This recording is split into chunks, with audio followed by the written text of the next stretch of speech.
Hola, buenas tardes a todos, ¿cómo están? Les doy la bienvenida a esta segunda charla de este ciclo de capacitación y gestión en administración de oficinas de arquitectura.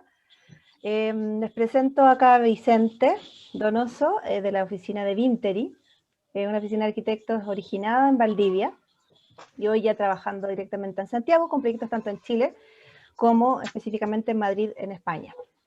Está compuesto actualmente por 3 socios y 15 arquitectos y se especializa en vivienda y hotelería. Así que, sin más, yo no soy lo importante hoy, es él, así que les dejo con Vicente para que exponga. Gracias, Lucía. Ojalá que lo más importante sea lo que se logre transmitir con estas temáticas que son un poco pesadas de repente para nosotros los arquitectos. Así que eso, antes de partir, armé una presentación abordando los que creo yo son los tópicos más importantes para tener en cuenta no solo en la administración, sino en el liderazgo de una compañía de arquitectos. La administración yo lo entiendo como una parte, como una pata dentro.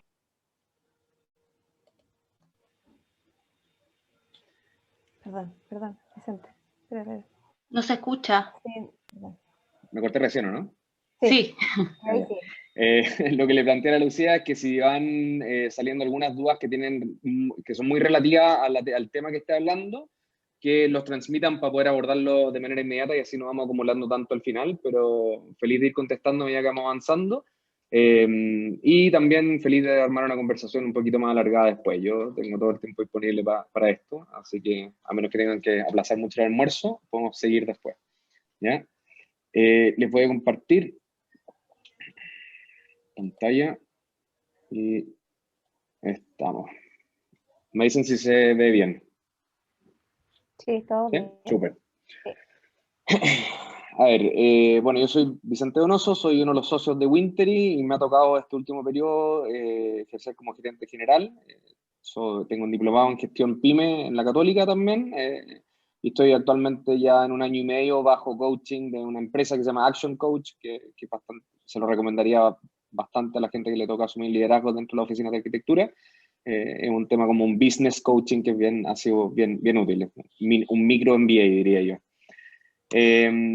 Vamos a, si bien la última pata del I+D no lo voy a abordar, porque tiene una serie de otros componentes que ahí tendría que meterse mi socio, que es Gonzalo Navarro, que es el gerente I+D en Winteri. Sí vamos a hablar de las partes que para mí por lo menos suponen llevar bien una empresa de arquitectura. Y eso tiene que ver, uno, con la operación, que nosotros entendemos la operación como el taller, probablemente para muchos arquitectos. Las finanzas, con todas las aristas que eso tiene, obviamente la contabilidad versus la administración financiera, la cobranza, flujo caja, etc. El área comercial, que en general tiene 3 componentes, la venta, marketing y las relaciones públicas, como nosotros lo vemos. Recursos humanos, con obviamente todas las dificultades que eso significa para los que ya les toca administrar un par de personas más. Y bueno, I+D, como les comenté anteriormente. Esto no es una regla, en el fondo, quiero que se entienda eso súper bien. Esto es como Winteri lo hace, y con los aciertos y los errores también que hemos cometido, esta es nuestra manera de verlo. Y mi intención es que ojalá le agregue valor a la operación de varios de los que están acá. Es una charla que probablemente le pueda hacer más sentido a las oficinas un poco más jóvenes que a las que ya están más consolidadas, porque tiene elementos más ágiles quizá, que permite generar cambios más rápidos dentro de la organización. Lo primero, finanza, y aquí voy a hacer un barrido muy rápido de ciertos conceptos que son importantes que cualquier empresario, porque hay que entender eso, o sea, al momento que todos nosotros montamos una oficina de arquitectos, esto es una empresa, no sé que hay todo un elemento súper romántico al respecto, pero es una empresa y hay que atenderla y aprender a administrarla como tal. Si es que le da un poco de miedo a ese tema, les sugiero en el fondo aliarse con alguien que no, porque es elemental para el crecimiento, entenderlo como eso. Entonces, ¿esto de qué me sirve? Nosotros somos dueños del negocio, entonces para identificar un poco la salud de la empresa es súper importante que entendamos cuáles son los reportes que son más importantes de ir administrando y manejando para ir viendo un poco la salud de la compañía. La salud tiene varias aristas, la salud no solamente es el tema financiero, pero las finanzas tienden a ser un poco lo más delicado en conjunto con las relaciones con los clientes. Todos los arquitectos que les toca lidiar con clientes acá lo sabrán. Entonces voy a partir un poco con el tema de los balances, que esto siempre termina siendo un poco una zona súper negra para nosotros los arquitectos cuando llega el contador en abril y nos empieza a hablar un poco de la renta, etcétera. Aquí hay un elemento que es súper importante, que es el principio de la partida doble, ¿ya? Como un concepto financiero general. Esto significa que por cada cosa que yo compro, en el fondo se tiene que generar un movimiento en la otra columna del balance que tiene que ver con la deuda. Entonces, yo compro algo sacando recursos de un banco o disminuyendo en el fondo los recursos que yo le voy a dar de vuelta a los accionistas, o sea, a los socios dentro de una empresa. Entonces, un balance clasificado, que en general lo pueden averiguar después, obviamente hay dos tipos, hay balances de 8 columnas y balances clasificados, pero el balance clasificado yo he llegado a entender que para los arquitectos es un poco más fácil de poder manejar porque tiene básicamente dos columnas. En la columna izquierda se componen los activos de la compañía, ¿cierto? Y en la columna derecha los pasivos. Los pasivos están divididos entre los pasivos y el patrimonio. El patrimonio es lo que nosotros como socios de la compañía, cuando fundamos la empresa, la plata que ponemos. Ahora, eso puede ser dinero en efectivo, como también puede ser deuda por recursos humanos. Si yo aspiro a ganar, voy a inventar, 1.000.000 de pesos y trabajo durante un año gratis para la empresa hasta que tenga un flujo para pagarme el sueldo, quizás ese es mi aporte en capital de esos 12 millones de pesos, ¿ya? Entonces ese aporte en capital queda como patrimonio, ¿ya? Los pasivos es al revés. Si yo, por ejemplo, le pido un préstamo al banco para partir la empresa, le pido al banco 60 millones de pesos, entonces yo voy a tener 60 millones de pesos en el pasivo y voy a tener 60 millones de pesos en el activo, en una cuenta que se va a llamar banco, probablemente, donde están estos 60 millones de pesos, ¿ya? Eso es como nociones muy básicas del balance clasificado, pero es súper importante entenderlo, para poder un poco gerenciar quizá el tema financiero. No es necesario que se metan en todo el detalle, pero es importante que cuando el contador les mande el balance entiendan cómo interpretarlo. Aquí hay un elemento súper importante, que en la estrategia de crecimiento de la compañía arquitectónica, el balance es elemental, en el fondo. Es entender que cuando nuestra operación en el año genera utilidades, o sea, después de pagar todos nuestros gastos, nuestros ingresos, etcétera, queda plata, ¿qué es lo que vamos a hacer con esa plata? ¿La vamos a agarrar y la vamos a dividir entre todos los socios y partir el próximo año de nuevo de foja cero? ¿O vamos a utilizar esa plata, que en el fondo que debiese ir el patrimonio, la vamos a retener, ¿cierto? Y la vamos a invertir en nuevos activos para la empresa que logren crear valor, ¿ya? Básicamente un activo es cualquier bien o derecho que tenga la empresa, que tenga la capacidad de generar flujo en el futuro, ¿ya? Si yo tengo, voy a inventar, me regalan un cuadro, es difícil ponerlo como activo hasta que no se genere una transacción al respecto, ¿ya? Pero el activo se divide en múltiples cosas. Nuestros muebles que tenemos en la oficina son activos mobiliarios, la oficina se la compramos de un activo fijo, y están los activos circulantes que tienen que ver con la plata más fácil de sacar, ¿ya? En general, para cualquier empresa es bueno tener un monto de activos circulantes, ¿ya? Que en el fondo significa que si tenemos un pago inminente dentro de los próximos meses, tengamos, en el fondo eso es un pasivo circulante, tengamos un activo circulante que esté capaz, en el fondo tenga el volumen suficiente para poder pagar esta deuda que estamos contrayendo o se viene el pago pronto, ¿ya? Los ejemplos son cajas, cuentas por cobrar, activos fijos. Ahí tenéis varias preguntas más. En el fondo, ¿es una máquina obsoleta un activo? Lo más probable es que no, porque no tiene la capacidad de generar valor en el futuro. Y ahí vienen todos los temas de depreciación y varios temas más que probablemente teníamos que armar una charla específicamente para finanzas, para explicarlo. Los pasivos son las obligaciones de la empresa hacia terceros, al revés de el patrimonio, que es la obligación de la empresa hacia sus socios, básicamente, o accionistas, en el caso de la SPA. Y son los derechos de terceras personas sobre los recursos de la empresa. El clásico tema que nadie quiere llegar, en las liquidaciones de quiebra, los pasivos tienen generalmente priorización sobre el patrimonio. O sea, el banco tiene derecho a recuperar su plata antes que el accionista, básicamente como temas generales. Los ejemplos son cuentas por pagar a proveedores, por ejemplo, no sé, por nuestro especialista de cálculo estructural, ese es un pasivo, la factura que él nos tiene emitida a nosotros, y tiene que estar obviamente, y por eso se llama un balance, respaldado en el fondo en la misma cantidad de activos. O sea, yo no puedo tener menos activos que pasivos, porque habría un error en el fondo en la colocación de recursos. Otros ejemplos son las deudas bancarias, los sueldos por pagar, impuestos, y también, esto es un tema súper importante, los ingresos percibidos por adelantado, en el fondo. Los anticipos de nuestros clientes, que siempre el área comercial de cualquier compañía vive para eso, generan una deuda de la compañía, en el fondo. Generan una deuda en el activo, porque por mucho que tengamos esa plata en caja, tenemos que seguir prestando un servicio. Entonces, hay un pasivo que tiene que estar apalancado en ese nuevo insumo que acaba de llegar, ¿ya? Los activos se tienen que financiar de algún lado, en el fondo, o le estoy pagando menos utilidades, repartiendo menos utilidades a los socios, o le estoy debiendo al banco o a acreedores externos. Así de simple, así se ven las cuentas de los activos en la columna izquierda, ¿ya? Ejemplos de compra oficina, por ejemplo. Si yo voy y tengo una oficina que cuesta 100 millones de pesos y la empresa va y pone 20 millones de pesos como pie, ¿cierto? De plata que tiene la compañía, y vamos al banco y pedimos 80, bueno, básicamente esto podría ser un ejemplo de cómo se compone en el balance esa compra de oficina. Entonces, los socios ponen 20, el banco pone 80 y la empresa tiene un activo de 100 millones de pesos. En el fondo que se financian esas dos partidas dentro de la columna 2. ¿Ya? Es muy básico, hay muchos cursos online para poder revisar este tema, pero de verdad para la gente que le toca administrar financiera y tributariamente a la empresa, esto es básico, es higiénico, de verdad que lo tienen que manejar. El patrimonio. Esto es la deuda que la compañía tiene con sus socios, así de simple. Es lo que queda para los accionistas después de pagar los pasivos. Y como les dije antes, los pasivos tienen prioridad sobre el patrimonio.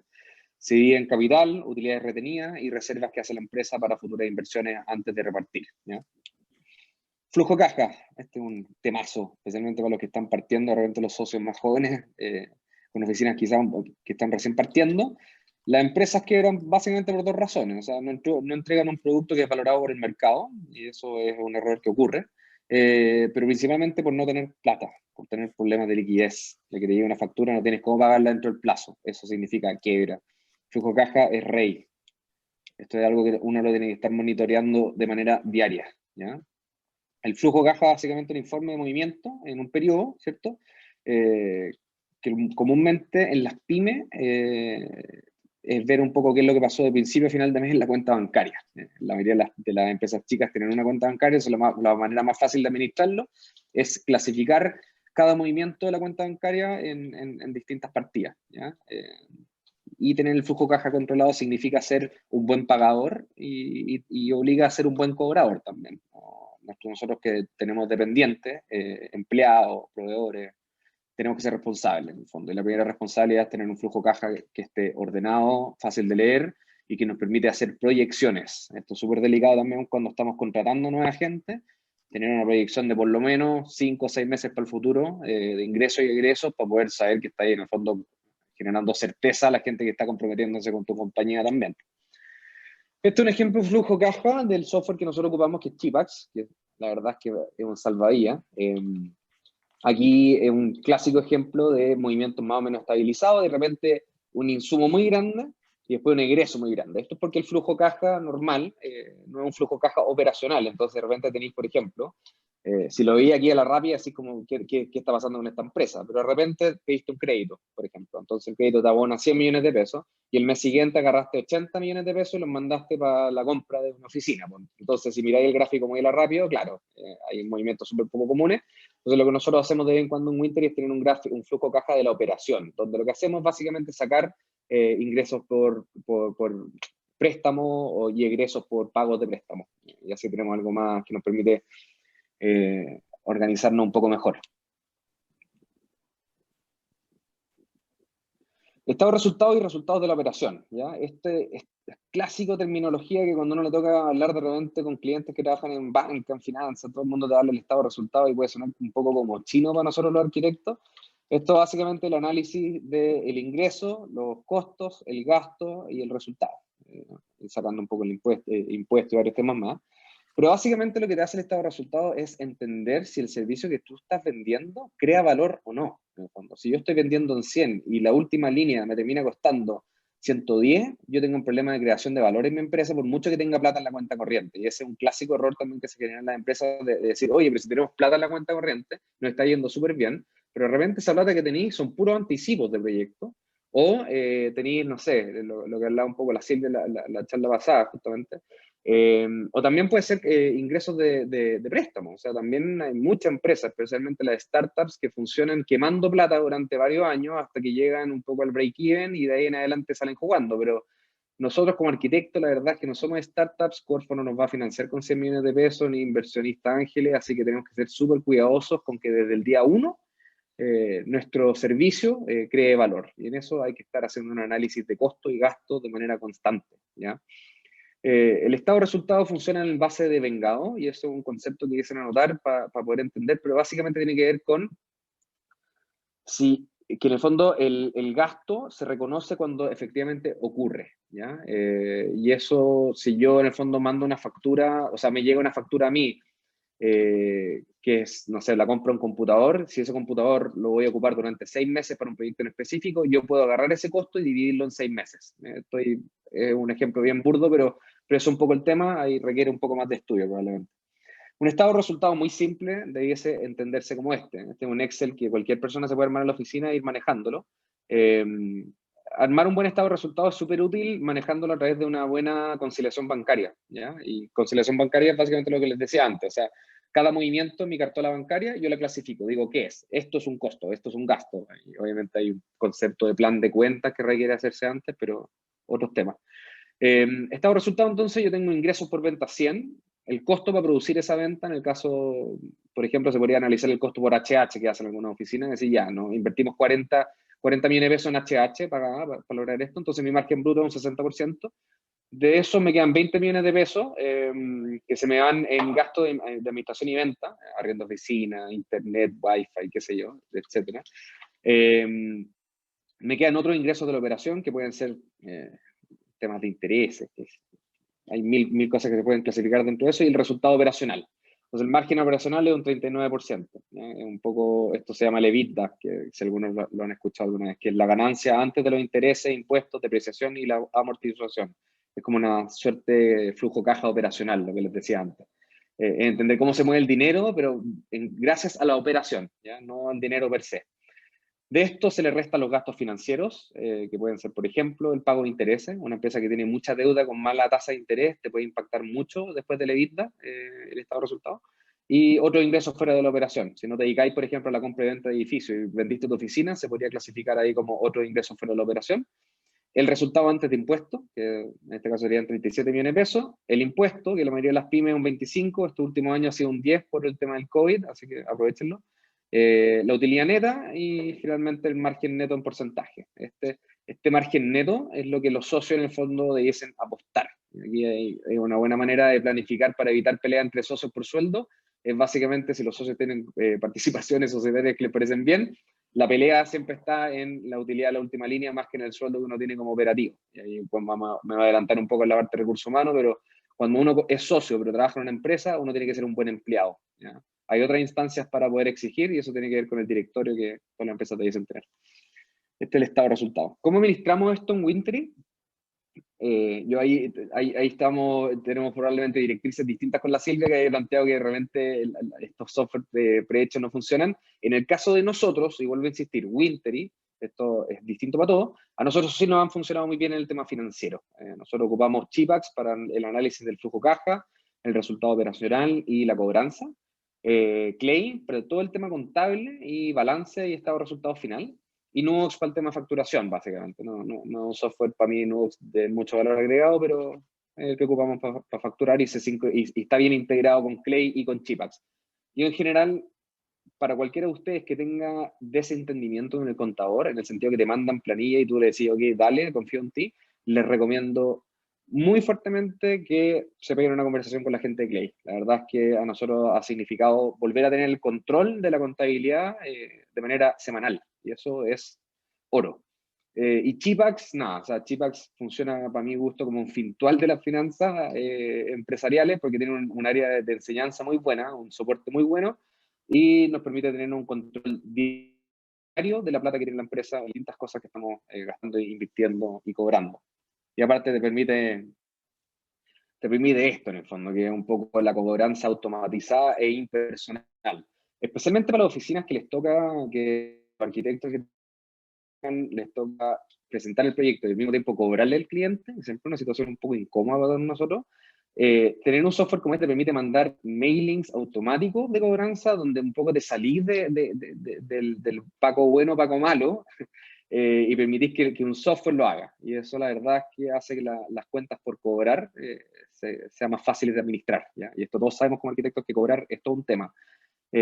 Chipax y Clay también se sincronizan con el servicio de impuesto interno, así que uno va viendo efectivamente si las facturas están bien emitidas, recibidas, etc. O sea, hay mucha pega administrativa que se elimina con esto. De hecho, para que sepan, en Wintry tenemos un ingeniero comercial y nadie más para administrar todo toda esta parte. Así que eso se da por la cantidad de herramientas que ocupamos. Apalancándome también, y gracias Silvia de nuevo por la ayuda que me pegaste con los temas de las bases de datos también en la última charla. Nosotros funcionamos todo en base a bases de datos. Esta es una foto de una base de datos. Traté de algo que mostrara menos información posible, pero igual muestra algo. Pero puse el 2015, así que da lo mismo. Las bases de datos se componen en filas y columnas, básicamente lo que es un Excel. Nosotros trabajamos con Google Sheets. Y si ven a mano izquierda, nosotros tenemos un ítem que es el ID. ¿ya? Nosotros hace muchos años atrás clasificamos todos los proyectos con ID, que fuesen tienen una nomenclatura. Lo bueno de esto que nos permite, como decían antes, ocupar ese ID para conectar múltiples bases de datos. ¿ya? Entonces, esta ID, por ejemplo, si yo agarro el 1501 y me voy a la base de datos de contacto, me va a decir todos los contactos que están relacionados con el 1501, los 3 clientes, por ejemplo, con su root, direcciones, profesión. En este caso es el nombre, el contrato comercial, por ejemplo, pero puedo tener otro que me diga en qué etapa está el proyecto. ¿ya? Ahora, claro, para nosotros los arquitectos yo veo esto y no entiendo nada, o sea, fuera de entender que son muchos datos computados bajo columna y fila. Entonces, lo que es clave de esto es tener una base de datos ordenada tal que te permita analizarla, ¿ya? Y ocuparla. ¿Cómo la analizamos nosotros? Hay muchas soluciones, que en el fondo son soluciones de BI, que se dice Business Intelligence. Nosotros ocupamos Google Data Studio. ¿Por qué? Porque Wintry está apalancado 100% en la suite de Google, pero hay muchas empresas que están apalancadas en la suite de Microsoft también. Entonces ahí de repente te funciona el Power BI, por ejemplo. Lo que hace esto es generar en el fondo la integración de esta data y relacionar bases de datos y sintetizarla en gráficas que te permiten manejar la operación centralizada. ¿ya? Yo en un tablero, en 2 tableros, tengo la información en tiempo real de la compañía entera, del área comercial, de recursos humanos, de finanzas, de operaciones, las cobranzas proyectadas para los próximos 6 meses. Y cómo vamos ingresando esta data a estas bases de datos, tampoco en la base de datos misma, en el fondo lo voy haciendo con otros programas. Por ejemplo, Chipax me alimenta la base de datos de cobranza. Entonces, básicamente la base de datos tiene que ser una cuestión que uno tiene escondida detrás de 5 llaves que nadie se mete y uno simplemente le inyecta información desde entes que están automatizados y le saca información a través de Google Data Studio, en el caso de nosotros. Y como los arquitectos nos gustan los gráficos bonitos, tratáis de ir haciéndolo obviamente con colores que hagan sentido y que la gente los pueda leer de manera más fácil. Acá, por ejemplo, tenemos, no sé, un dashboard de las obras que están en ejecución en Chile en este momento. Entonces, como está apalancado en la base de datos territorial, lo va proyectando en el mapa actualmente y eso es en tiempo real. Resúmenes de presupuestos. La idea es que esta información, vuelvo a insistir, no tengas que estar metido dentro de un Excel rellenándolo, sino que sea a través de la ocupación de formularios online, de distintas cosas que estén integradas y automatizadas. Eso fue finanzas. Recursos humanos y estrategia humana. Acá hay un tema que también nos pasa mucho. Nosotros, de hecho, tenemos 3 socios, pero no nos aplica mucho esto para nosotros. Que un poco cuando uno emprende, tiene que cubrir 3 roles. ¿ya? El emprendedor, el administrador y el técnico. El emprendedor es yo trabajaba en una oficina de arquitecto y de repente dije, ¿sabes qué? Quiero algo más, quiero hacer algo distinto, me voy a lanzar. Voy a inventar algo, inventar una marca. Ese es el emprendedor, el gallo que está pensando para el futuro. ¿ya? El administrador es el gallo como que llega en el fondo y dice, ya, ok, bacán, estamos andando con una empresa, hay idea, a la gente le gusta lo que estamos haciendo, pero ahora, ¿cómo voy a cobrar? ¿Cómo voy a ver recursos humanos? ¿Cómo voy a hacer las finanzas? Ese es el tipo que está pensando en el tiempo actual, en el fondo.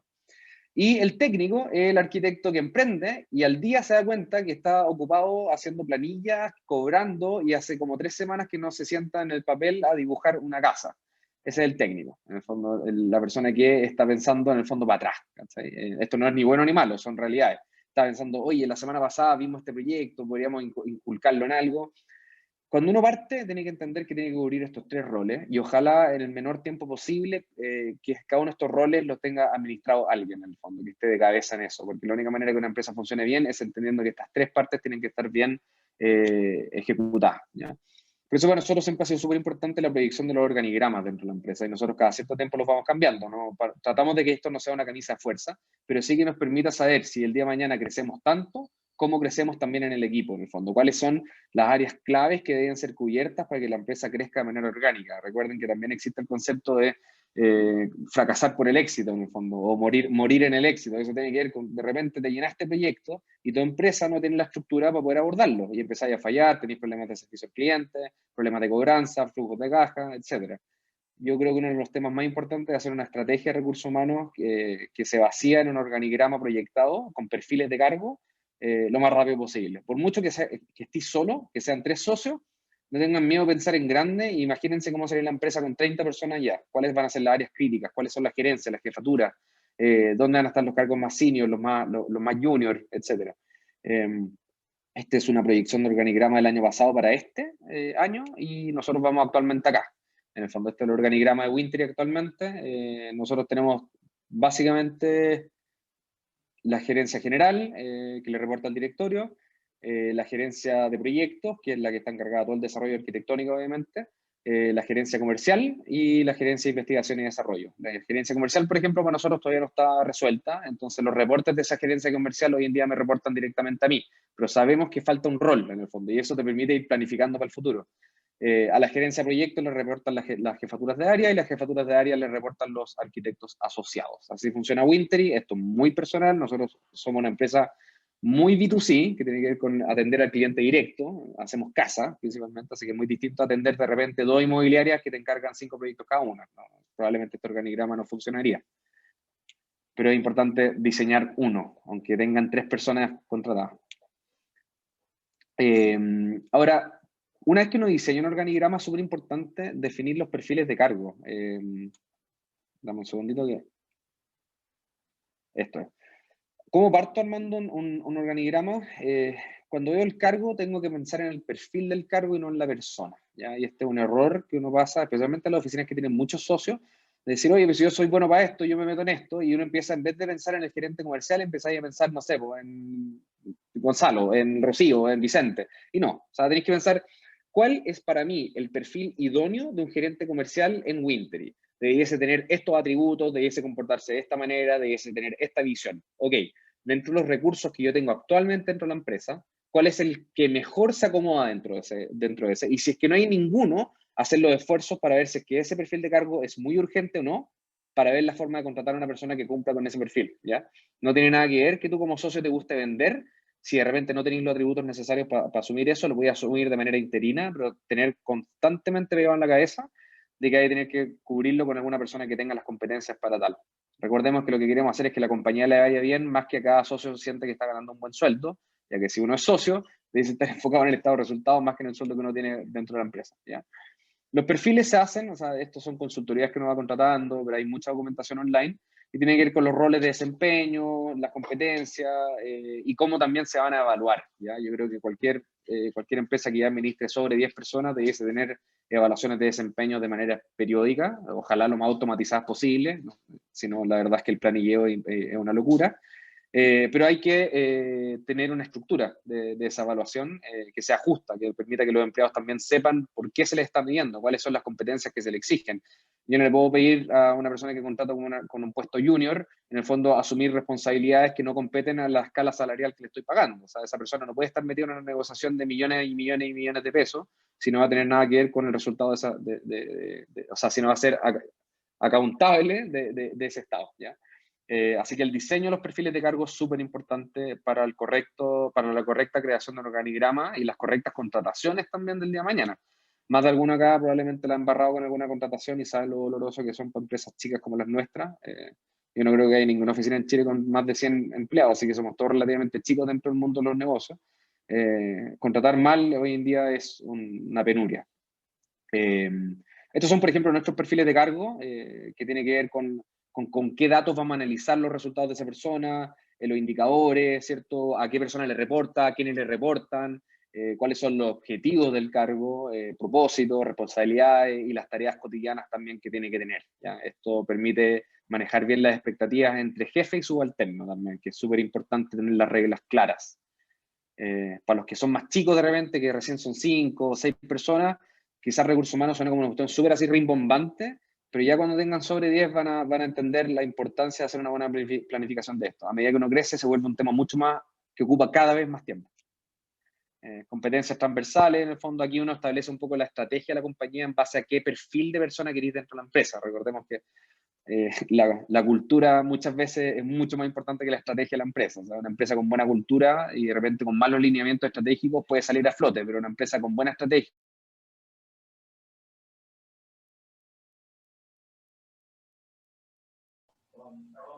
Sí, te quedaste pegado, Vicente, a ver.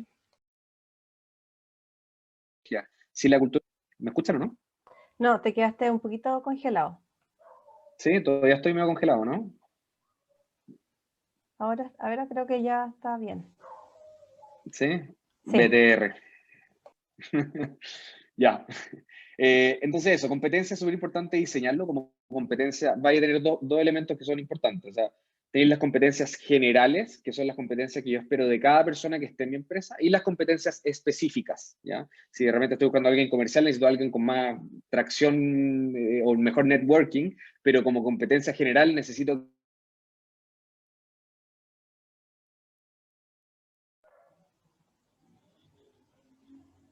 sí, se quedó pegado. Le voy a avisar. Ahí se ve mejor, ¿o no? Sí, pero Lucía. te quedaste pegado un ratito, largo, Sí, ya. como unos 5 segundos. Llegamos a las Volviendo para atrás, competencias. Competencia general, hasta ahí. Ahí. competencias generales entonces serían, yo quiero que en mi empresa haya pura gente empática y que tenga un grado de comunicación efectiva, por ejemplo. Y la competencia específica sería, si estoy contratando un arquitecto asociado para el área de terminaciones, necesito que esa persona tenga una orientación a la estética, por ejemplo. O sea, que no necesito que todos los empleados tengan eso. Entonces, esas serían un poco las definiciones entre esas dos cosas, ¿ya? Lo otro que nos ha servido mucho también son los perfiles DISC, que son... nos permiten conocer mejor a la gente que trabaja con nosotros. Y tiene el concepto primordial de esto es un poco, aquí se me tapa la pantalla, se basa en un principio, que es trata al otro como a él o a ella le gustaría ser tratado o tratada, al revés de cómo te gustaría ser tratado a ti, ¿ya? Entonces ponerse, en el fondo es investigar cómo cada persona se relaciona dentro de la empresa y poder abordarlos bajo ese prisma, ¿ya?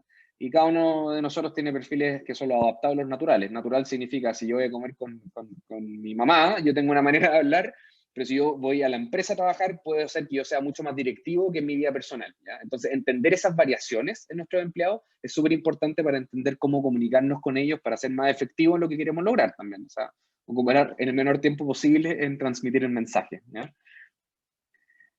¿Cómo analizamos nosotros el rendimiento de todo el área de recursos humanos de la empresa?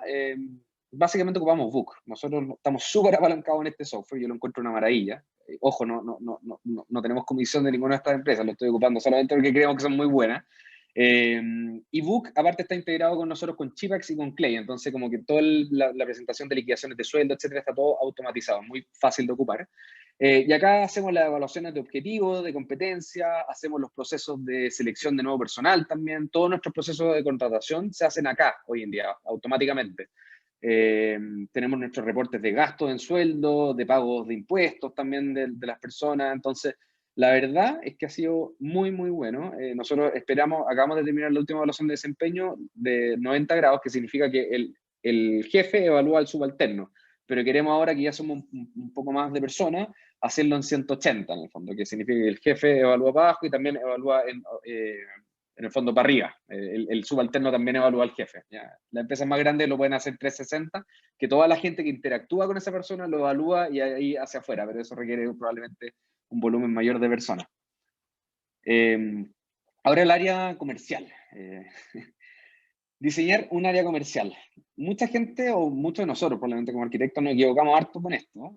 Yo creo que aquí, cuando nosotros partimos, muchos arquitectos más viejos me decían, pero no, tranquilo, Vicente, si ustedes les van a haciendo bien la pega, en el fondo haciendo buenos proyectos, les van a llegar los clientes solos.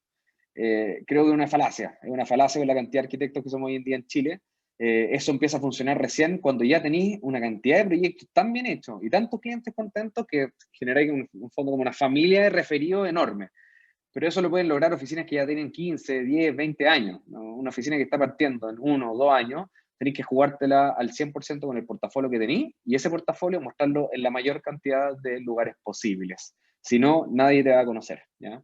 Y una vez que lo mostráis, después tenéis que ver qué es lo que pasa cuando llega un interesado también. Entonces eso empezáis un poco en el embudo del área de la venta también, que es un poco, sé que a hartos le hacen un poco el quite y suena un poco feo, pero es necesario para armar una empresa sustentable en el tiempo.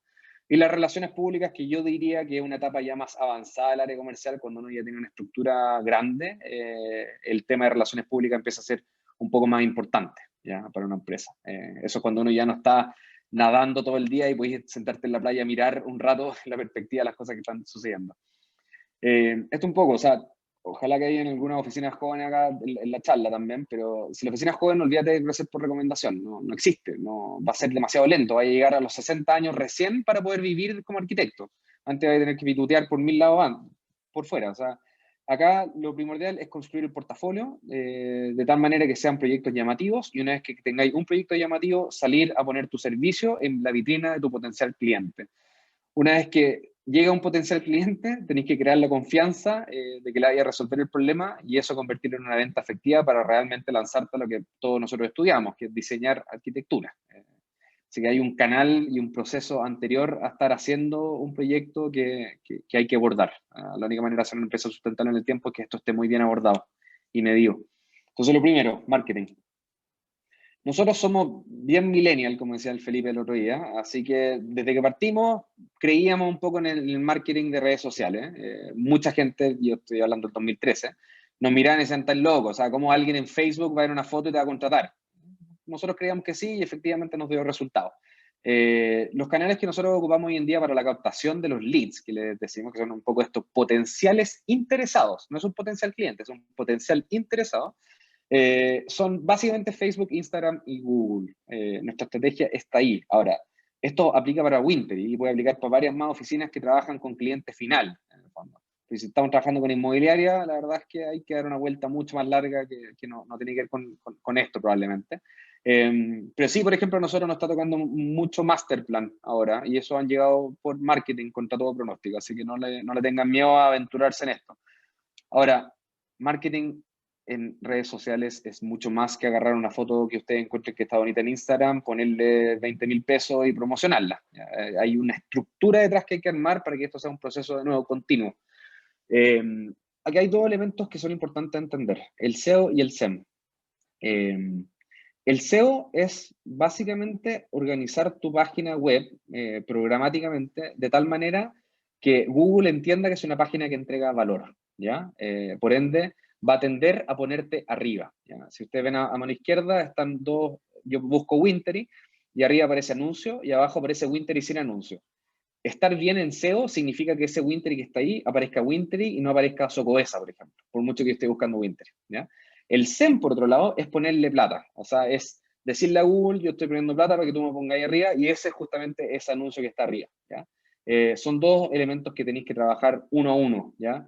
Porque a medida que la empresa crece y hace un buen SEO, podéis depender cada vez de ponerle menos plata a SEM, ¿ya? Y hace que un poco la proyección de crecimiento de audiencia no esté directamente proporcional al nivel de gasto. Y eso es súper importante cuando ya los presupuestos de marketing son de 3, 4 millones de pesos. Espero que se haya entendido, después pues, obviamente me pueden ir preguntando al respecto. La diferencia entre los resultados pagados y los resultados orgánicos, bueno, los primeros 3 resultados que se encuentran en los costados de las búsquedas de Google son anuncios pagados, ¿cierto? Y los que vienen del 1 al 10 son no pagados o orgánicos. Y aparecer dentro de eso requiere una buena estrategia de SEO, ¿ya? Esto no son redes sociales, es Google. Pero la verdad es que Google es una de las herramientas más efectivas para conseguir buenos potenciales clientes para nuestra industria. No hay que perderla de ojo. Acá me tapo la pantalla mía, perdón. Anuncios pagados de Facebook Ads. Acá también hay un tema que para nosotros nos dimos cuenta que nuestro perfil de cliente seguía siendo un cliente que estaba muy pegado en Facebook, por la A. Nosotros tenemos hartos clientes sobre los 40 años. Y acá nosotros tenemos muy bien administrado la estructura. Nosotros todo el marketing de Wintery se hace in-house. O sea, nosotros tenemos un equipo de marketing adentro de Wintery que hace esto. Y yo honestamente creo que fue una decisión estratégica súper buena porque no dependemos de agencias externas que no nos conozcan tan bien para promocionar lo que estamos haciendo.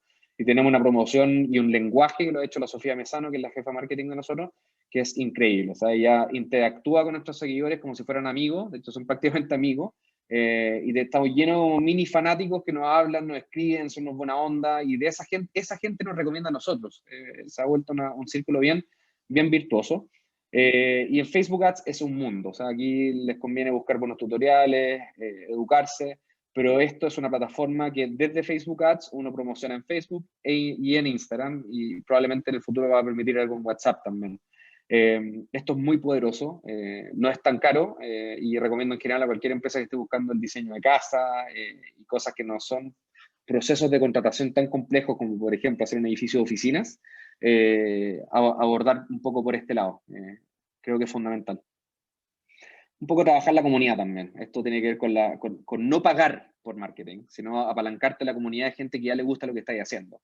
Entonces, nosotros, por ejemplo, en Winter tenemos 60.000 hasta ayer seguidores, y esto nos ha permitido hacer mucha publicación, que tiene muchos me gusta, muchos comentarios, y se comparte muchas veces. O sea, yo lo veo, por ejemplo, se lo mando a un amigo, oye, tú estás pensando hacer una casa, te mando esto. En base a cultivar un poco esta cantidad de gente que nos va siguiendo y mantenerlo alimentado de manera constante con información y noticias que le dan valor. Hemos creado un blog, les damos tips de cómo armar una casa, cómo elegir una parcela, en nuestro rubro, obviamente, somos arquitectos de casa. Y ha sido súper beneficioso. O sea, esto es una parte elemental de nuestro éxito, probablemente para los accionistas, es tener esta área comercial alimentada de manera continua. Nosotros tenemos un calendario de publicaciones en redes sociales que se respeta al pie de la letra y está planificado con varias semanas de anticipación. O sea, esto tenéis que tomártelo en serio, al igual como te tomáis en serio la tramitación de obras de un permiso de proyecto. O sea, es igual de importante.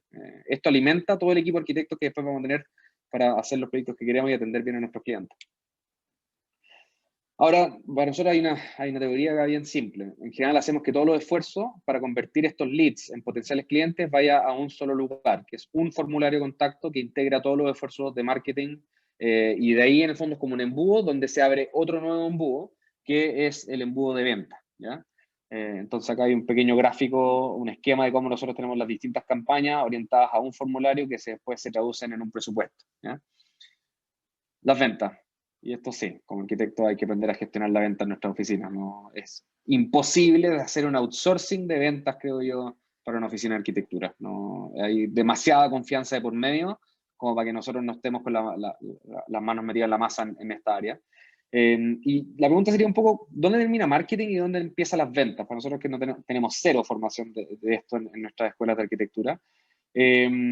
Yo diría, en el fondo, dónde termina es cuando ya efectivamente hay una intención de parte de este prospecto en querer entender cuánto nosotros estamos cobrando. En el fondo hay una intención realista de tamaño de proyecto, de inversión global, ¿cierto? Y de interés, obviamente, en cotizar con nosotros y en otras personas más. Pero ya hay una acción de por medio.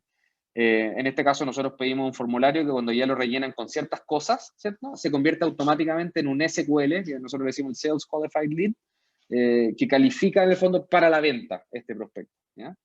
Entonces, todas las personas me sirven, cuando todos estos 60.000 personas en Instagram o 20.000 visitas mensuales en la página web me sirven, probablemente para el KPI de venta no, pero para el KPI de comunidad Wintery sí. Entonces, no puedo desechar a la gente que no está cotizando en la casa porque quizás ellos tienen amigos que sí, pero tengo que también enfocarme en la gente que efectivamente requiere ser atendida. Entonces, aquí es donde hacemos la división, marketing y venta. Marketing, lo que uno tiene que tratar de hacer es que esté todo lo más automatizado posible, y en ventas donde uno tiene que ya empezar a mandar algunos correos a mano, llamar por teléfono y atender uno a uno para crear esa confianza. Entonces, nuestro proceso de calificación es visitante, suscriptor, que es el que se puede, por ejemplo, dejar su correo en el blog. El Marketing Qualified Lead, el que ya nos deja un poco más de información, nombre, correo, teléfono. Y el Sales Qualified Lead es cuando ya nos dicen, estoy buscando hacer un proyecto de tantos metros cuadrados en este tiempo. Ahí se activa un proceso, un protocolo interno en la empresa, donde el área de venta ataja a esta persona y ve si se va a convertir efectivamente en un cliente o no. Y ahí parte un poco ese proceso. Ese proceso de ventas nosotros lo tenemos encapsulado, probablemente informáticamente hablando, dentro de un CRM. El CRM creo que significa Customer Relationship Manager, como software de administración de clientes, básicamente. Y esto nos permite darle una estructura constante a nuestro proceso de venta, ¿ya? ¿Cómo son las etapas de la venta? Cada empresa va a tener distinto. Hay, no sé, una empresa que se dedica a trabajar con inmobiliarias, lo más probable es que tenga estudio cabía, anteproyecto, presentación de anteproyecto, etc. En nuestro caso es mucho más simple, agendar reunión, seguimiento, y después de ese seguimiento si el negocio se ganó o se perdió. Ahora le agregamos una nueva pestaña que cierra comprometido, pero tema por otro día. Entonces, lo que hacemos nosotros es medir cada etapa de este potencial cliente, que ya nos dice qué es lo que quiere hacer. Entonces, sabemos el monto del contrato, cuántos metros cuadrados, dónde va a ser. Ya estamos tratando de pasar de agendar reunión a armar una reunión, y cuando ya pasa esa reunión entra en seguimiento. En el fondo es alimentarlo con buenas ideas, llamarlos, preguntarle cómo están, hasta que efectivamente ver si esa persona confía y también le hacen sentido los precios que nosotros le estamos cobrando, para ver si pasa negocio ganado, como también negocio perdido. Hay que ser Hay que tener temple con esto al principio porque la mayoría de los proyectos que te cotizan, la verdad es que no los vaya a ganar, es una realidad. Así que aquí hay un tema de número y tema de gestión. No puede depender la gestión de venta del talento de que un gallo tenga buen bla bla o no. Eso es insostenible. Tiene que depender de un proceso bien hecho, bien diseñado y medido constantemente. Lo que no se mide no se mejora. Y aparte esto te permite en el fondo después de cada reunión de venta ir anotando en el fondo, oye, este gallo va a ser papá en 2 semanas más, entonces le llamáis en 2 semanas más, oye, felicitaciones, entonces va un poco, va estructurando esto para generar confianza y generar una relación, si no tiene que crear un vínculo con la persona que te va a contratar para hacer esto, en el caso de nosotros una casa es lo más delicado que hay, entonces más requiere esto. Y lo que les decía, o sea, lo que no se mide no se puede mejorar, todo esto tiene que estar medido. Tiene que estar en tiempo real, uno tiene que tener los datos para tomar acciones correctivas antes de que se conviertan en un problema. Si yo estoy al segundo mes de un trimestre y falta un mes para terminar y me doy cuenta que estamos un 60% bajo de la meta de venta, tenemos que sentarnos con el área comercial y decir, ok, ¿qué es lo que vamos a hacer? Porque cuando no se trabaja en esto, y por mucho que en el área de proyectos estemos llenos de proyectos y esté todo el mundo colapsado, si esto falla un mes, lo más probable es que 6 meses después el área de proyectos se vea sin proyecto. Entonces uno tiene que entender que todo este flujo, desde el marketing hasta la recepción final de una obra, tiene que estar constantemente bien atendido en cada una de sus etapas. Cuando falla uno, se genera un embudo, un nudo, que no permite que sigan fluyendo los proyectos como tienen que seguir fluyendo, y eso la verdad es que es catastrófico para una empresa que ya tiene un cierto grado de responsabilidad. Yo diría que la mayor responsabilidad es tener empleados. O sea, uno tiene que ser responsable con la gente que emplea y ofrecer estabilidad. Operaciones. ¿Qué ocupamos antes para administrar nuestra operación? Esto puede ser para la mayoría de ustedes el área de proyecto. Nosotros le decimos operaciones. Ocupamos Zapier, Asana y Sheets para administrar. Esto no tiene que ver con lo que ocupamos para hacer la arquitectura, que ahí ocupamos Archicad. Zapier es una herramienta súper útil, recomiendo que la anoten, que permite automatizar procesos. En el fondo, si yo, por ejemplo, muevo una columna en Asana, se me automatiza algo en Excel que después mueve algo en el informe que yo les mostraba antes de Data Studio. Entonces, si yo muevo un proyecto para el próximo mes, se me actualizan todos los pagos automáticamente y yo en mi tablero de mando, ¿cierto? Veo que noviembre acaba de aumentar la cantidad de proyectos posiblemente a facturar, pero este mes se va a reducir. Eso es muy, muy grande rasgo. Así serían nuestros tableros en Asana antes, que son de gestión de proyectos. Entonces los teníamos divididos los proyectos que están en anteproyectos, los que están en terminaciones, proyectos, licitación, construcción, en pausa y los que están terminados. Entonces cada una de estas cosas se podía meter cualquier integrante del equipo, agregar tareas, mover, poner los puntos críticos, cargar información. Es muy bueno Asana, pero a nosotros nos levantó un tema que es súper relevante. O sea, nosotros tenemos 45 clientes al año, son todos personas naturales, entonces hay que manejar un poco esa ansiedad para cada uno de ellos. Y Asana, si bien nos suministraba muy buena info para nosotros como gerentes, no le daba en tiempo real o nuestro cliente no podía ver en el fondo la robustez administrativa que nosotros teníamos en pos de su proyecto. Entonces levantamos la inquietud y dijimos, bueno, ¿cómo sería tener una Asana, que lo podamos administrar igual que Asana, ver los estados de pago, la administración, etcétera, pero que al mismo tiempo el cliente viese en tiempo real los cambios que se van haciendo? En el fondo, generar una pantalla para nosotros y un espejo para el cliente. Obviamente que el cliente no va a ver todos los proyectos que se están haciendo, sino el suyo. Así que desarrollamos nuestra propia app hace un año atrás. Esto lo lidera el área de investigación y desarrollo en mi oficina, que es esta, que nosotros tenemos la app de Wintery. Entonces, funciona en ciertas partes como Asana, pero obviamente está modulada para nuestra forma. Tienen área de facturación, bitácoras, que son el respaldo de cada reunión con los clientes, los servicios también. Y esto genera como una primera pantalla para nuestro cliente. Entonces, el cliente se mete con su usuario y contraseña y puede ver la portada de su proyecto, ver en qué etapa está el proyecto, qué servicios están contratados para cada una de esas etapas, cuáles faltan por entregar, la superficie del proyecto inicial en cuanto a hora, presupuesto de construcción, facturación, archivo. Ahora le acabamos de hacer una última integración que podemos ver la maqueta 3D y recorrerla aquí mismo dentro del portal, entonces el cliente no tiene que bajar ningún software. Tiene un checklist, entonces nosotros le mandamos tarea al cliente, lo tiene que ir completando, entonces nos puede decir, oye, ¿por qué no han hecho el trámite municipal? Sí, pero ¿nos mandaste el zip? No, está pendiente. Ah, perdón, entonces le llega una notificación. Hay varios temas súper choros con esto y nos ha dado obviamente un control mucho mayor al respecto. Esto para nosotros fue una inversión estratégica, no ha sido barato, pero la verdad es que hoy en día nos ha ahorrado una cantidad de problemas y hace muchos, yo diría que hace más de un año que no nos pasa que nos encontremos con un número sorprendente sin saber que venía en el fondo. Nosotros tenemos hoy en día un control, yo me atrevo a decir, de unos 3 o 4 meses para el futuro, que sabemos exactamente qué es lo que va a pasar a nivel numérico, con una desviación de un 5, un 10% máximo. Y eso es obviamente con esto y con todos los software que hemos ido hablando y tenerlos bien integrados. Así que así se va viendo un poco esto es como lo ven los arquitectos de Wintery y esto es como lo ve el cliente. Entonces ven los archivos del proyecto, los avances por etapa, el historial de cosas que van sucediendo, y aparte tiene un chat acá a mano derecha que nos puede ir hablando a nosotros directamente, ir preguntando cualquier cosa, y cada cierto tiempo le aparece una encuesta en el fondo de calidad de servicio, entonces nos puede decir qué le parece la última entrega del área de terminaciones, por ejemplo, o de licitaciones, qué sé yo. Así que así se va administrando. Acá van un poco los servicios, como se van explicando también. Nuestra premisa es, si algo se repite, automatízalo. Simple. O sea, si estás haciendo algo que te va a tomar 5 horas y en 2 meses más lo vas a tener que hacer de nuevo, para 5 horas, busca cómo automatizarlo para que la próxima vez no lo tengáis que hacer. Y eso le decimos afilar la sierra acá internamente en la oficina, y es un buen principio de trabajo para evitar la cantidad de cosas que no agregan valor en una empresa de arquitectura, pero que hay que hacer y que son fácilmente automatizables. Mailing, cobranzas, dibujos, etcétera.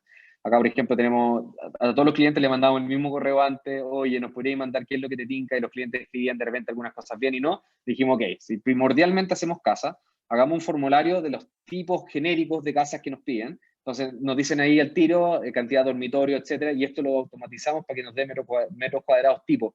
Entonces el cliente, cuando parte con nosotros, nos llena una encuesta y nos sale más o menos los metros cuadrados que esa persona realmente está pensando, más que me gustan las casas de 250 metros cuadrados, pero de repente son 280, ¿sabes?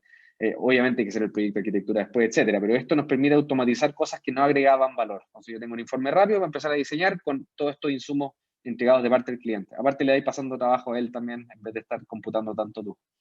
También los mailing, nosotros tenemos por ejemplo, las entregas de etapa, se hace un mailing, que lo hacemos por MailChimp, si alguien tiene la duda es el servicio que ocupamos, que vienen preseteados en el fondo. Lo único que uno cambia es el link de factura y el link de foto, y se automatiza el entregable de eso en el fondo. Entonces son cosas que antes tenía ahí alguien literal redactando 20 minutos un correo con las fotitos bonitas, y hoy en día apretáis un botón, se envía. Entonces son cosas, de nuevo, que no agregan valor, sacáis los arquitectos de foco, y al final del día para el cliente esto se ve súper importante, se ve bien hecho, se ve bien hecho un poco a la medida. Lo mismo con los informes de sustentabilidad que nosotros entregamos, ¿sabes? Una documentación gigante, y nos dimos cuenta que había muchas cosas que se repetían, entonces lo podíais dividir en el fondo por ciertas zonas, y eso es lo que se hace hoy en día, y ahí la Florencia Santuber de mi oficina se las mandó, en verdad, una capa, y lo armó, y los clientes lo han valorado, pero una enormidad. Finalmente, para nosotros BIM es todo. Esto también, cuando éramos muy pocos arquitectos, el BIM nos ayudó a poder también ocupar nuestra cabeza, no solo en hacer proyectos, sino también en estar pensando en estas cosas. Y eso para nosotros ha estado apalancado en ArchiCAD, que es el software que nosotros ocupamos, y estamos muy contentos de verlo partido hace como 10 años atrás ocupando. Así que eso un poco. Muchas gracias a todos y feliz de contestar preguntas, quejas, dudas, lo que sea. Gracias, Vicente. Aquí, bueno, muchos agradecimientos en el chat, preguntas sobre cómo contactar a Chipac, cómo funcionaba Book, un poco como las preguntas más genéricas, digamos. Y aquí dice Fernando Bravo, ¿tienes un sistema de bonos? Sí, tenemos un sistema bono que está hecho justamente, bueno, aplica para las jefaturas de área, que son cargos un poco más senior ya de la empresa, y está apalancado justamente en estos perfiles de cargo, y está medido con, te diría que un 80% con temas cuantitativos, que tienen que ver con facturaciones, entregas, y un 20% con temas cualitativos, que son las evaluaciones de desempeño, de la clasificación de calidad de los proyectos, que son un poco más subjetivos quizás. Y cada jefe de área tiene esta planilla ellos mismos, entonces pueden ir haciendo sus cálculos para que trimestralmente calculen el bono que les va a llegar a final de trimestre. Así que sí, para nosotros el tema compensaciones es un tema importante. Hicimos el año pasado, por ejemplo, un estudio de mercado de sueldos que mandamos a hacer con DNA, que se lo recomiendo, para ver en el fondo cómo estábamos nosotros pagando los sueldos internamente en la oficina también, para ver si estamos bien o mal, y salimos que estamos bastante bien en el promedio. Así que es algo que nos preocupa. O sea, tratamos de retener talento, y una de las maneras de retener talento es sueldo. Hay muchas más. Nosotros tenemos más periodos de vacaciones también para los empleados, tratamos de tener buenas conversaciones. Hay varios beneficios más asociados a eso. Nicolás Flanagan pregunta, hola, ¿ocupan alguna nube de servidores o cómo funcionan los archivos? Tenemos un servidor en la oficina que ocupamos, un Windows gigante. Nosotros ocupamos puro Mac, pero ocupamos Lumion para hacer los renders. Entonces compramos un computador grande que lo dejamos como servidor, a veces se accede a través de TeamViewer, y aparte tenemos todo cargado en Google Drive, y tenemos una suite bien cara de Google Drive que nos permite tener almacenamiento ilimitado, y tenemos por obligación que todos los arquitectos guarden toda la info ahí. Y aparte, los proyectos nuestros, que los trabajamos también en la nube, los trabajamos con el Teamwork de Archicad, que tiene su propia nube en el fondo. Entonces, ahí se almacena cada uno de los proyectos de nosotros y cada uno trabaja en tiempo real con eso. Ya otra. Pedro Correa pregunta, ¿podrías compartir el estudio de sueldos del mercado, porfa? ¿Y cómo hacen el proceso de selección? O sea, una cosa es si puedes compartir el estudio y lo otro es cómo hacen ustedes el proceso de selección en su oficina. ¿El estudio de suelos o de sueldos? De sueldos. Ah, no puedo, es confidencial. Eso es súper delicado. Lamentablemente. ¿Lo otro cuál era, perdón, Lucía? ¿Cómo realizan ustedes el proceso de selección del personal, de los arquitectos de la oficina? Este es un proceso en mejora continua. O sea, yo tengo 31 años, ¿cachai? Tengo mi experiencia laboral, partí trabajando de chico, pero aquí estamos inventando todos los días algo nuevo en Wintry. Hoy en día se hace un llamado general. Ahora estamos, por ejemplo, con una postulación con jefe de anteproyecto que llegaron 100 postulantes. De esos 100, clasificáis primero por las habilidades pedidas y las que están o no, y eso entra en un flujo, como les mostré antes en Asana, que tiene columna. Entonces, primero son postulantes, segundo, primera selección, después primera entrevista, de la primera entrevista pasa a una segunda entrevista que es con el jefe directo, de eso se seleccionan generalmente 3 personas que pasan a evaluación psicológica, y en base a esa última evaluación se selecciona al candidato ideal. Pero también pasa que todos mandamos estas postulaciones generales, yo caché ahí que la gente de BL también está buscando a alguien que me apareció, y uno pone, no sé, pues necesitáis a alguien de 3 a 5 años de experiencia que ocupe Archicad a nivel medio. Y te llenáis de currículums que ni siquiera ocupan Archicad y están recién salidos de la universidad. Entonces ahí ha sido un primer filtro de gente que de repente ni siquiera lee la descripción, se te hace fácil. Pero así se hace. O sea, no sé qué más podríamos hacer en ese proceso de selección que fuese más fácil. Esto es un tema. Aquí Pedro también pregunta, ¿en qué plataformas mandas el llamado masivo? O sea, envías como la solicitud de cargo. Hacemos una mini promoción en LinkedIn, súper útil. De hecho, la acabamos de lanzar hoy día con la Sofía, antes de esta reunión. Se promociona, no me acuerdo cuánto es el monto, pero se promociona para aparecer. Y hacemos llamados en Instagram. Nuestro Instagram tenemos muchos arquitectos que nos siguen, entonces ahí se va como corriendo la voz. Pero todo, igual que en nuestra área de venta, todo, por mucho que nos usamos a Instagram, a LinkedIn, etcétera, todo llega al mismo link, que es este link de Book, que en el fondo obliga al postulante a dejar su nombre en una fila, el apellido en otra, porque nunca falla el tipo que tú decís, ponga el nombre y el apellido y te pone el nombre y el apellido en la primera fila y se te desordena toda la base de datos. Entonces, esto hace que sea mucho más ordenado el proceso bajo un solo link.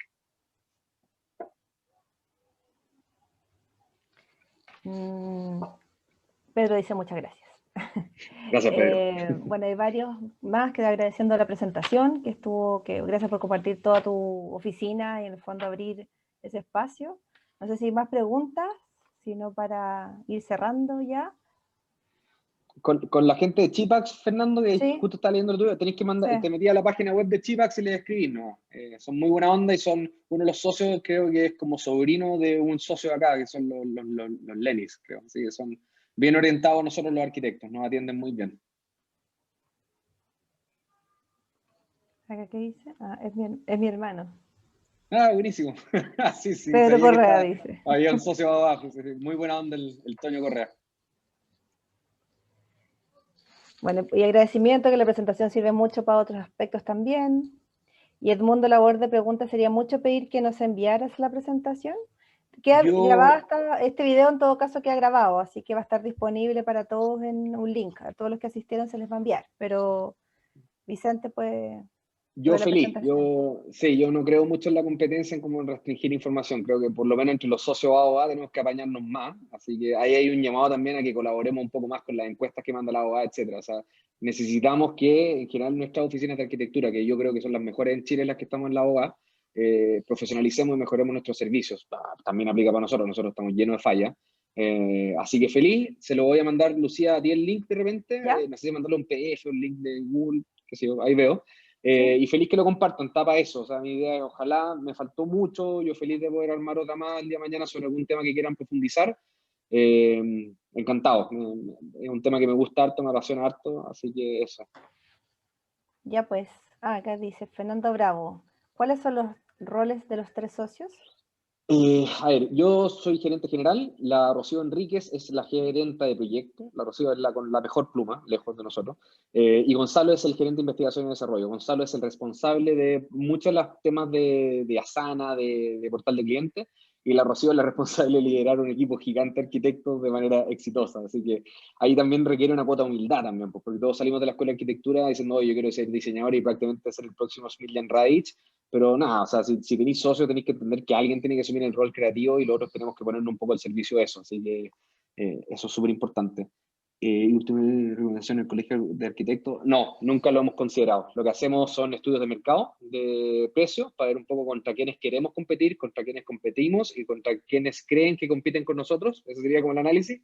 Y tratamos de colocarnos en un precio que haga sentido, alineado también con nuestros costos. O sea, nuestros honorarios se establecen fijos, nosotros no le cobramos a nuestros clientes dependiendo si tienen más plata o no, tenemos una tasa de honorarios fija, que aumenta o disminuye dependiendo de la cantidad de servicios que nuestros clientes contratan. Nosotros no hacemos como, oye, te vamos a cobrar una UF por metro cuadrado por arquitectura. Si el cliente nos contrata terminaciones y anteproyecto, puede ser una UF, y si es que es todo, pueden ser 3. Estoy inventando números, pero depende de eso. Y eso está alineado con que nosotros hicimos un estudio de nuestros costos por servicios, ¿ya?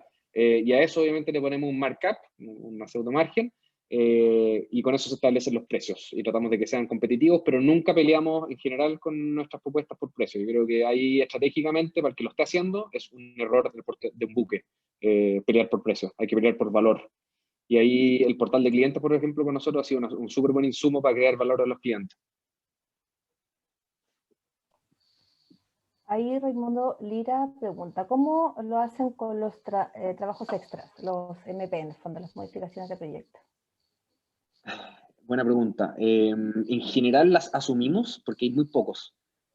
Como tenemos todo esto dividido por etapas, nosotros no tenemos un arquitecto que atienda al cliente durante toda la etapa, sino que tenemos un jefe de área que atiende al cliente por la etapa que corresponde en el desarrollo. Entonces, si yo estoy en anteproyecto y yo soy el jefe de anteproyecto y estoy armando la forma y la distribución de la casa, y el cliente me empieza a hablar sobre qué tipo de pilotes de hormigón, con qué H tanto va a llegar, le decir, tranqui, esto no lo vamos a ver ahora, lo va a ver el equipo de la Marcia Alves que ve proyecto.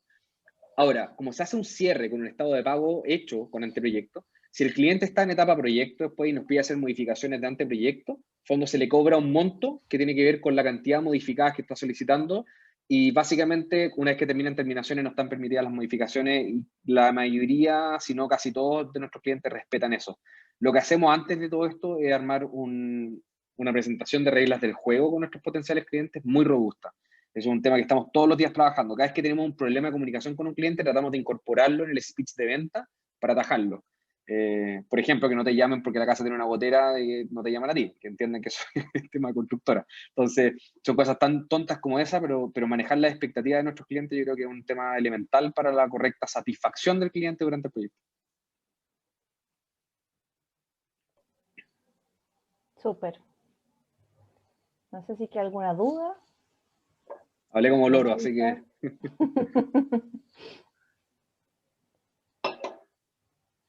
Yo creo que estamos.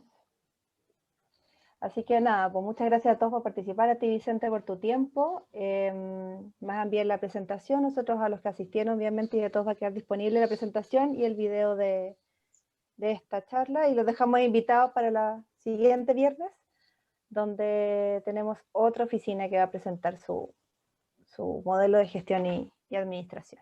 Así que nada, muchas gracias a todos.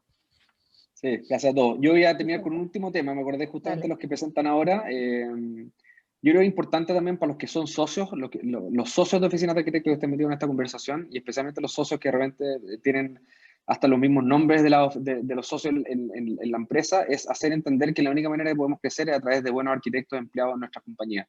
Y en ese sentido es importante hacerlo sentir parte. Y yo creo que eso se da muy poco. Yo fundé Wintery porque trabajé en una oficina que no se daba esa situación.